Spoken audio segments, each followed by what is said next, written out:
Hi, I'm Dr. Joseph Camo, Associate Professor of Sociology at Georgia Southwestern State University. Today, we're unpacking Max Weber's theory of authority. To understand why we follow leaders, we first have to distinguish between two terms that often get used interchangeably: power and authority. For Weber, power is the ability to compel someone to do something even against their own will.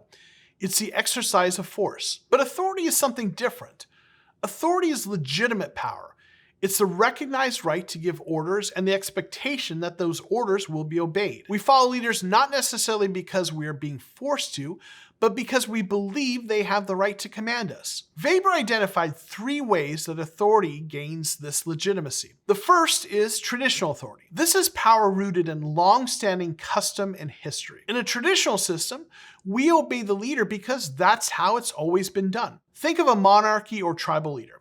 The authority isn't derived from a rule book or a personal vote, it's derived from the continuity of the past. The danger here is rigidity. Traditional systems often struggle to adapt because challenging the leader is seen as challenging the entire history and identity of the group. The second type of authority is charismatic authority. This is rooted in the perception of extraordinary personal qualities. We follow the leader because we believe they are uniquely gifted, perhaps even chosen, to lead us through a crisis or toward a new vision. Finally, we have rational legal authority. This is the hallmark of modern bureaucratic society. Legitimacy here is based on a system of explicit written rules. We obey the leader because they occupy a position that was filled according to a formal procedure. When we obey the ruling of a judge or the direction of a manager, we aren't following the person, we're following the law or the corporate policy they represent. It's the most stable form of power precisely because it's impersonal. Now,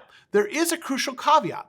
You might encounter a CEO or a politician who is highly charismatic, but we have to be careful to differentiate between a charismatic person and a person who occupies a position of charismatic authority. A leader might possess charisma, but if the authority originates from an election, a contract, or a job description, then their legitimacy is rational legal. Charisma is part of their personality and probably played a role in their being hired or elected to their position, but it's not the source of their legitimate power. True charismatic authority exists only when the leader's personal magnetism is the primary reason people obey. This brings us to a vital part of Weber's theory: the routinization of charisma. Charismatic authority is inherently unstable. It's a flame that's difficult to sustain. To survive, the movement must undergo routinization. This happens for two reasons. First, the charismatic leader might pass away or lose their influence, and the group needs a way to continue, so they find a successor. Second, the group may simply grow too large to rely on personal inspiration alone. They need a bureaucratic structure to handle the day-to-day operations. In either case, the charisma is stripped